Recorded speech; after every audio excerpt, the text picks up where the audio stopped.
Have you ever thought about how many people you know, whether it's family, friends, or someone you've seen out and about, that are affiliated with hunting or have been hunting? Growing up in eastern North Carolina has really opened my eyes to hunting and the impact that it has on the people and environment here.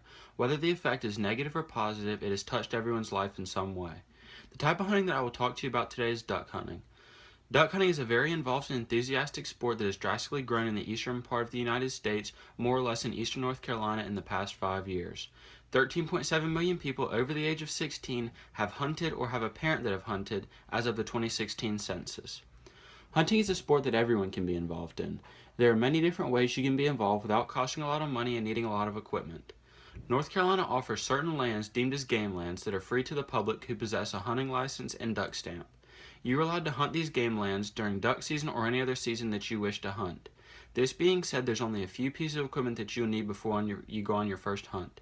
The three necessities of duck hunting are a gun, waders, and a good attitude. Whether your first hunt is successful or not, it's still fun to be out on the water listening and watching for the ducks. Many people make the assumption when someone mentions duck hunting that you need a boat and everything that goes along with it. In some cases, they might be right, but there are still very many locations that you can hunt without needing a boat and the expensive things that go along with a boat. Something to think about before you go on your first hunt are hunting tactics. Where will you be hunting? What will you be hunting? And what does the surrounding area look like? Your main goal is to blend in with the surroundings so the ducks can't see you when they're coming to land. If you were in a marsh, you would need a certain camouflage that will mask any kind of shape that makes you look as if you were part of the marsh. This goes for any surrounding area that you are hunting. Once you get into the sport, you will learn how to make blinds and other camouflage shelters that are more comfortable to hunt out of and keep you more adequately protected from the weather. A few types of blinds are floating blinds, scissor rigs, and stationary blinds. Floating blinds are normally hooked to a boat and are pulled out into a body of water, which allow you to hide in an open water scenario. Scissor rigs can be put on any boat, which allow you to hunt in many different locations without changing your boat or changing the blind. Stationary blinds are the most common in eastern North Carolina. A stationary blind is a permanent structure that stays in the same place year-round, and before the season begins, people go out and brush the blind and mask them so they look like the surrounding area.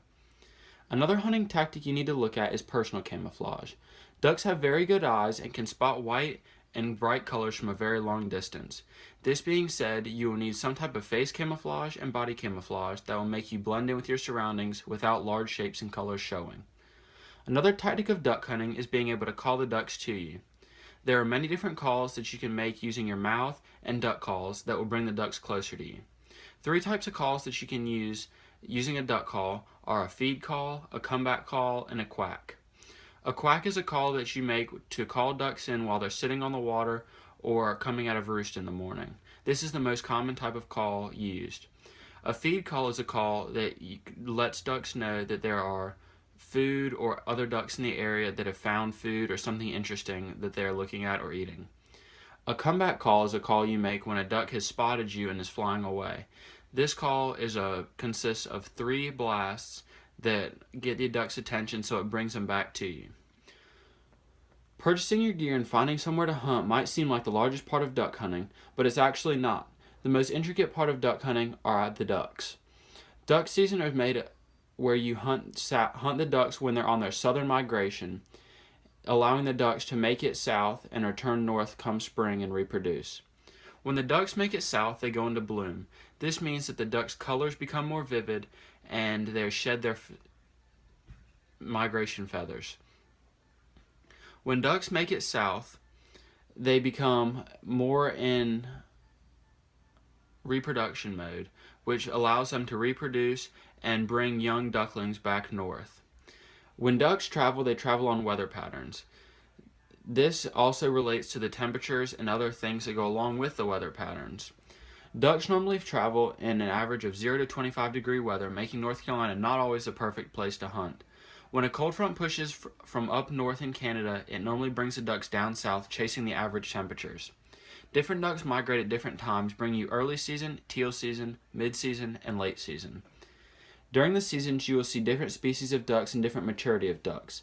The late migrators are normally more mature ducks and have been through more than the ducks who come down in early season. You might not only have to adjust your clothing for a cold hunt, you also have to adjust your decoy spread. In early season, you need to use more decoys than you do in late season. Early migrators have not seen large decoy spreads, which bring them closer and more applicable to shoot, whereas late migrators have seen it all and know what they're looking for. This, you can use smaller decoy spreads and less flashy birds such as mojos, which is a moving duck, or any kind of flock of flicker. The ducks that move later in the season are more applicable to fly and land in a smaller, less flamboyant decoy spread, meaning put 2 to 3 decoys out in a couple different pods and allow the ducks to fly into those. Now that I've given you a little bit more information into the duck migration, camouflage, and hunting tactics, and the cost-effective qualities of duck hunting, I hope you will find interest in the hunting and the outdoors. Duck hunting is a very good way to get away from the stress and worries of life and be out in nature. The feeling of sitting in a blind and hearing the duck's wings and flaps come as they come into your decoy spread is like none other.